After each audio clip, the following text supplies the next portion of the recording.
when you're investing in your dreams and you dream big, you're always gonna be broke. Hot tea, hot tea, hot tea, hot tea, hot tea. All right, so lately everybody has been talking about Dame Dash attempting to sell his 33% stake in Roca-A-Fella. And I think that 33% represents a piece of Reasonable Doubt, Jay-Z's first album. And so it's been a lot of talk about whether or not Dame has went broke. So he was speaking about some of that on live. Let's see what he had to say. They asked me how I got so broke. Investing in my dreams. You know, when you're investing in your dreams and you dream big, you're always gonna be broke. You'll have a lot of shit, but I don't have no money for nobody else. That's what you call broke. But that's what it is. You know, Roca-A-Fella Inc. is for sale. You know, I don't expect anyone, just some average person, to come buy it, or a third of it, my third. I don't want to get sued again. I know for some reason nobody wants me to sell it. You know, Roca-A-Fella Inc. is for sale. You know, I don't expect anyone, just some average person, to come buy it, or a third of it, my third. I don't want to get sued again. I know for some reason nobody wants me to sell it, but you know, I'm ready to just move on, do my thing. And, you know, I had a lawsuit, I had a judgment, and I'm like, yo, that's 800 grand, go get it from over there. They're not paying me neither. So they went, did the work for me. So, you know, pay that debt and I'll be able to sell it. Thought it all worked out for me.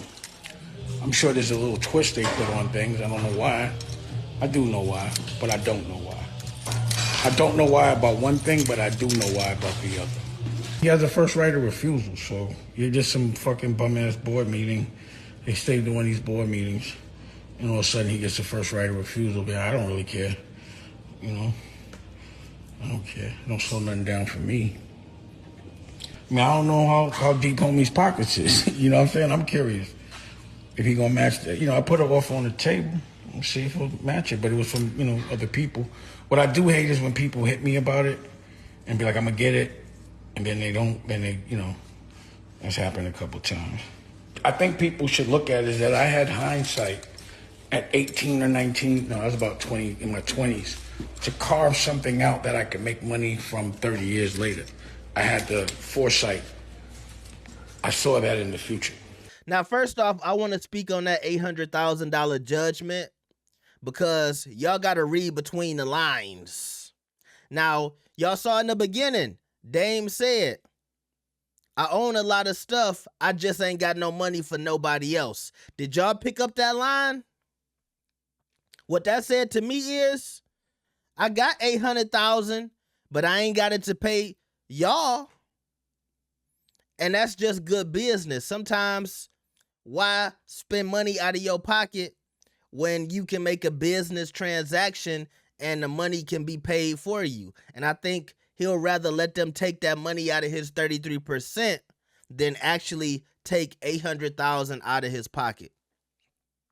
I don't know where he's staying at, but he don't look like he down and out. That look like a nice place he's staying in. I feel like I heard a private chef in the background cooking, okay?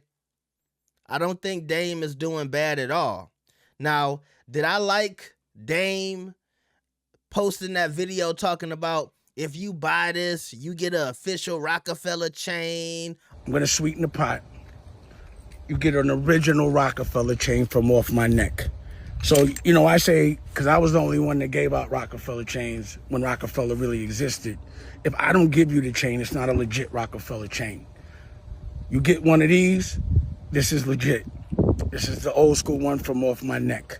You know, like how when I took one off my neck and gave one to Kanye, Cameron, all that. Off of my neck, the chains look like ancient damn hood caps, okay? I remember Dame used to kick up dust. If you don't get a Roca-A-Fella chain from me, it's not official, bro. It's 2024. I don't care about that. I don't know if anybody's spending the money that it costs to get this 33% stake cares about a Roca-A-Fella chain. If I got millions of dollars to buy this, why the fuck do I care about a Roca-A-Fella chain? I just didn't like the aesthetic or just the visual of Dame trying to sweeten the pot for people to buy this. This is one of those things that is a collector's piece. To me, you basically owning a percentage of Reasonable Doubt. That's Jay-Z's first album. That should be enough. Now you see Dame is talking about he don't like how people been calling him up, bluffing about buying it, and then suddenly they back out. I think he's also trying to put out there that maybe Jay-Z has been finding the people who want to buy this and telling them, hey, bro, don't buy it. Because that's been a situation between Jay and Dame where it seems like Jay has interfered with Dame's business. Because, see, when a lot of people want to talk about the downfall of Dame Dash and how broke he is, they always want to mention, well, he was so disrespectful. And when you disrespectful like that, eventually people not going to rock with you. Let me tell you something. No disrespect to Dame. Dame was not the only nigga with money on drugs ego tripping in the 90s.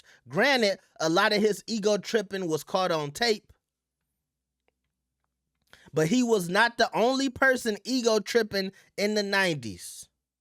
He was not the only person going around disrespecting executives. If that's what you think was going on, you are sadly mistaken. Diddy was doing the same shit. Y'all better wake that shit up. But for some reason, all of Dame's bad decisions seem to stick with him. I think that's on purpose. I think it's bigger than, some of them Roca-A-Fella clips that came out by Choke No Joke. Shout out to him. But I think the disenfranchise of Dame Dash and his excommunicado in the industry is way deeper than he got into some arguments with some niggas in some boardrooms. Because he wasn't the only one doing that. A lot of these people got into arguments and sometimes it got physical. Jay-Z almost fucked himself up. He was able to come back when he caught that case. But see, some of y'all don't remember that. But that didn't stick to Hove. But all of this stuff that Dame did, it seems to follow him like a bad habit. When if you know your history of the industry, Dame wasn't the only person or the only executive or the only big boss back then running into problems.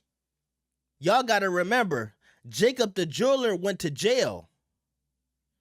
And now he's selling, last time I checked, 10, 15, $20 million watches. He was able to come back. I'm just saying. And granted, yes, I know Jacob the jeweler and Dame were in two totally different businesses, but when it comes to working in the industry, Jacob the jeweler is still an industry player. Jacob the jeweler is doing deals with all the biggest artists in the game, whether it's Drake to Fat Joe or anybody else.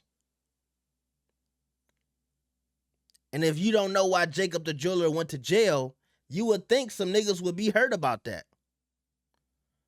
But Jacob got to come back. And I love Jacob, and I love the watches he putting out. But I'm just speaking facts. But a lot of y'all don't know y'all history. Let me know what y'all think about this. Like the video and subscribe. I'll see y'all next time. Peace.